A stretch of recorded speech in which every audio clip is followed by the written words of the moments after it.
No ar, Jornal da CUT. Olá Brasil, eu sou o André Acarini. Hoje é sexta-feira, 17 de setembro de 2021. O Jornal da CUT de hoje traz os seguintes assuntos. 62% dos brasileiros consideram o governo Bolsonaro ruim ou péssimo. PEC 32 pode ser derrotada. Medo do governo fez adiar a votação para a próxima terça-feira na comissão. E ainda, alta adesão à vacina faz cair o número de casos de hospitalização e de mortes no Brasil. Rádio CUT. Aqui a classe trabalhadora tem voz. www.cut.org.br.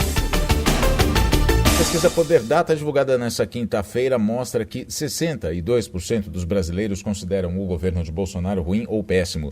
A pesquisa foi realizada esta semana, entre os dias 13 e 15. Na região Nordeste, a desaprovação é recorde.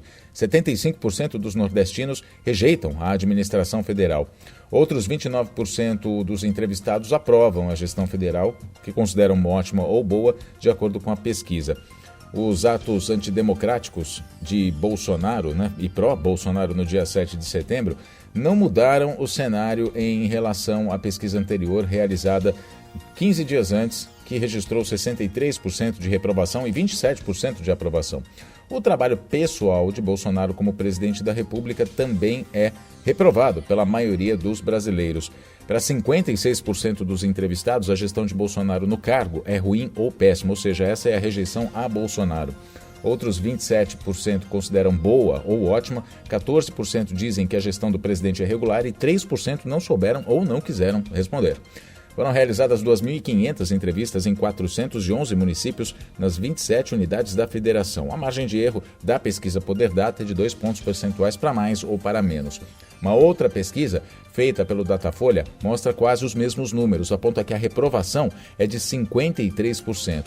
No Poder Data, 56%, na pesquisa Datafolha, 53%, que para a Datafolha também é um recorde. A pesquisa também foi feita entre os dias 13 e 15 e ouviu presencialmente 3.667 pessoas com mais de 16 anos em 190 municípios de todo o país. A margem de erro da pesquisa Datafolha é de 2 pontos percentuais também para mais ou para menos. E de acordo com essa reportagem, com essa pesquisa, na reportagem da Folha de São Paulo, nem os atos de 7 de setembro angariaram mais seguidores a Bolsonaro, nem o recuo do discurso antidemocrático com aquela famosa carta de Michel Temer mudou a opinião sobre ele. Pelo contrário, aumentou em 2 pontos percentuais em relação à última pesquisa, quando a reprovação de Bolsonaro pelo Datafolha era 51%. Agora aumentou para 53%, a gente relembra. Detalhes dessa pesquisa do Datafolha: entre quem tem ensino superior, 85% reprovam. Entre estudantes, 73%. Entre jovens, 59%. Índice também entre os negros, 59%.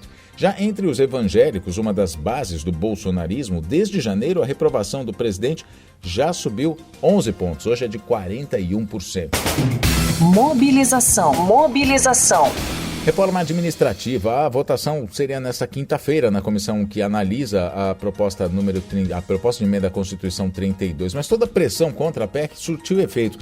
O governo ficou com medo de derrota e a votação foi adiada para a próxima terça-feira. Então, o adiamento é resultado da pressão da CUT, dos sindicatos e das confederações que desde terça-feira denunciaram em atos os malefícios dessa reforma no país inteiro e também no Congresso Nacional. Além, claro, do apoio incondicional dos deputados do PT e demais parlamentares de oposição que também defendem os direitos dos trabalhadores e da população mais pobre, defendem o serviço público.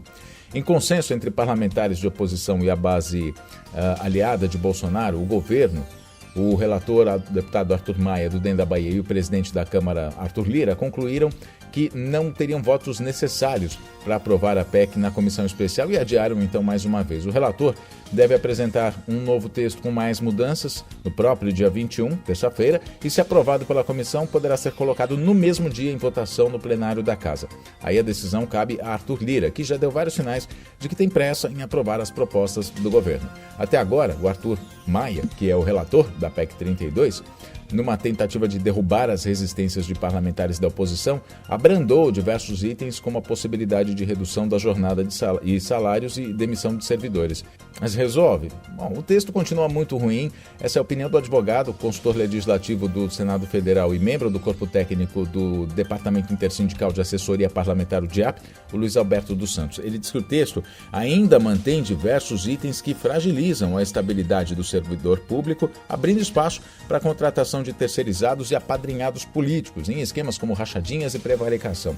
Segundo especialistas, a fragilização do serviço público também prejudica a população, que pode ficar com um atendimento ruim em áreas sensíveis como a saúde e educação. Notícias. O apoio à vacinação contra a Covid-19 vem derrubando os registros de novos casos, de mortes e de internações no Brasil. Mas, no país onde a doença matou mais do que o infarto, diabetes e pneumonia juntas, os problemas de falta de imunizante continuam atrasando a campanha de vacinação e provocam bate-bocas entre o ministro da Saúde, Marcelo Queiroga, que diz que tem vacina sobrando, e governadores e prefeitos que sofrem com a falta de vacinas nos postos. A grande aceitação da vacina contra a Covid-19 elevou para quase 36% o percentual de brasileiros imunizados com as duas doses da Coronavac, da Pfizer ou da AstraZeneca, ou então a dose única da Janssen, o que já se reflete nos dados de transmissão, hospitalização e óbitos causados pela doença. Hoje, mais de 76 milhões estão completamente vacinados, representa 35,98% da população, lembrando que o ideal para a pandemia estar em controle é 75% dos cidadãos vacinados completamente. No pior pico da pandemia, em abril, foram 3.015 mortos por dia. Agora são 597 mortes na média móvel, uma queda de 80,9% segundo dados do jornal O Globo. O Brasil é um dos países mais afetados pela pandemia do novo coronavírus no mundo e agora finalmente conseguiu entrar em um outro patamar depois de muita negação à ciência por parte do governo federal. Nessa quinta-feira, em 24 horas, o país registrou 800 mortes, totalizando então 589 mil vítimas desde o início da pandemia. O Jornal da CUT fica por aqui. Muito obrigado pela sua companhia. Nós nos falamos na próxima edição. E não esqueça, acesse nossas redes sociais. CUT Brasil, no Facebook, no Instagram, no Twitter, também no YouTube, e acesse o nosso portal cut.org.br para mais notícias. Nos falamos na próxima então. Até lá.